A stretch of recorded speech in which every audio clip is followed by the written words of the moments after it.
Hello guys, welcome to Pakistani real reaction. तो कैसे हैं आप सब? उम्मीद है आप सब बढ़िया होंगे। मेरा नाम है मैं हूं बशीर। तो गाइस, आज की वीडियो का टाइटल है अचानक अयोध्या में प्रकट हुआ पुष्पक विमान, दुनिया हुई हैरान। पुष्पक विमान तो वो था ना भाई, रावण वही तो मैं कह रहा हूँ, वही था ना गाइस। अगर हम गलत हो तो हमें कमेंट में बताना।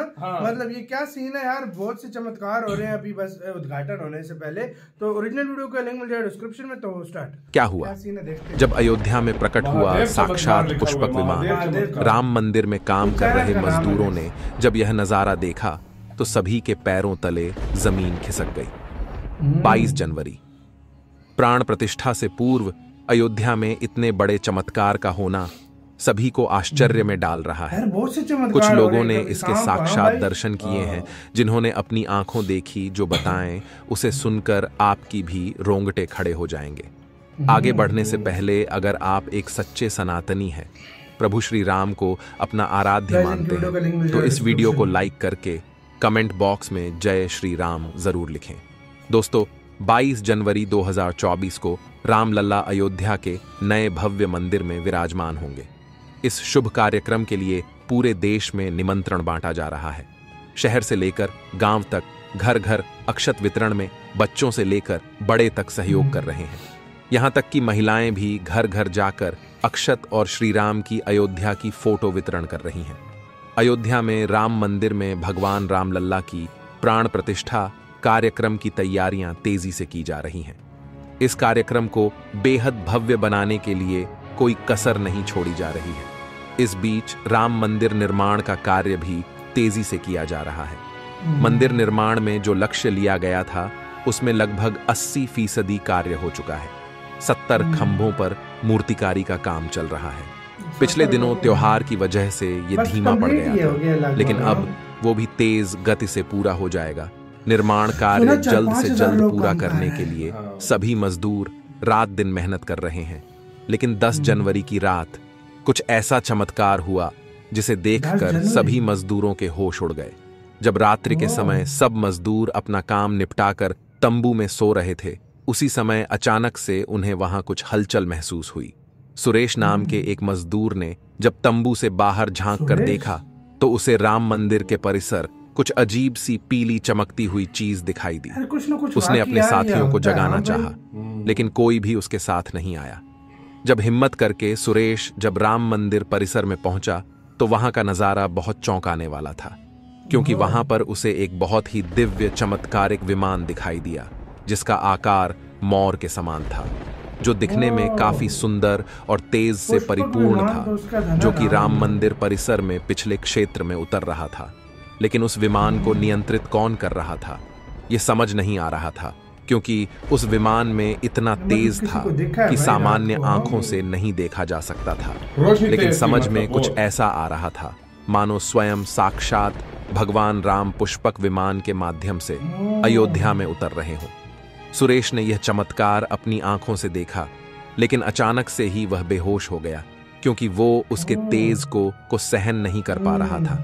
सुरेश जब सुबह उठा तो वो उसी स्थान पर मौजूद था और उसके साथ ही मंदिर निर्माण कार्य पूरा करने के लिए जा रहे थे। उसने सभी को रोककर रात्रि की सच्चाई बताई, लेकिन सभी उसकी हंसी उड़ा रहे थे। लेकिन सुरेश मन ही मन समझ चुका था कि प्रभु श्री राम अयोध्या आ चुके हैं। यह उसके लिए सौभाग्य था कि उसे इतना सुंदर दृश्य देखने को मिला, जहां शायद उसने साक्षात पुष्पक विमान के दर्शन किए थे। यानी कि प्राण प्रतिष्ठा से पहले अयोध्या प्रकट हुआ साक्षात पुष्पक विमान।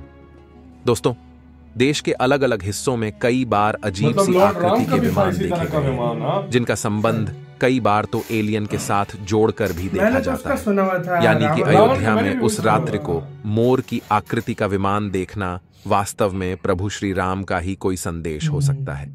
लेकिन क्या यह विमान सचमुच में पुष्पक विमान है? इसकी आखिर क्या गारंटी है? इसे समझने के लिए हमें पुष्पक विमान के रहस्य को अच्छे से जानना पड़ेगा। आगे हमारे YouTube चैनल महादेव मिरेकल पर आपको पुष्पक विमान का रहस्य बताएंगे, जिसे समझकर आपको यकीन होगा कि अयोध्या में पुष्पक विमान का प्रकट होना कलयुग का सबसे बड़ा चमत्कार है। रामायण पुष्पक विमान का जिक्र है जो पहले कुबेर के पास था। अच्छा। इसके बाद रावण ने उसे अपने सौतेले भाई कुबेर से लंका समेत बलपूर्वक हथिया लिया। फिर रावण इसी के जरिए कहीं भी आता जाता था। रावण को हराने के बाद ये विमान श्री राम के पास आ गया। वो जीत हासिल करने के बाद इसी विमान के कहीं जगह होते हुए अयोध्या पहुंचे थे। रावण ने इसी के जरिए पंचवटी आश्रम से सीता का हरण किया था और उन्हें उस पर बिठाकर लंका ले गया था। कहा जाता है कि पुष्पक विमान आज के विमान की तरह था। पुष्पक विमान के जरिए रावण हवाई मार्ग से सफर किया करता था। रावण को मौत के घाट उतारने के बाद उसी विमान के जरिए प्रभु श्री राम, माता सीता और लक्ष्मण लंका से अयोध्या लौटे थे। रामायण में जिस तरह से पुष्पक विमान का जिक्र मिलता है, उससे तो यही लगता है कि ये आज के हवाई जहाज की तरह था, लेकिन तकनीक के मामले में मॉडर्न एरोप्लेन से कहीं आगे था। रामायण के सुंदरकांड के 7वें अध्याय में पुष्पक विमान के बारे में जानकारी मिलती है। पुष्पक विमान की आकृति मोर की तरह थी। ये अग्नि और वायु ऊर्जा से उड़ान भरता था। इसकी तकनीक इतनी उत्कृष्ट थी कि इसका आकार छोटा और बड़ा किया जा सकता था।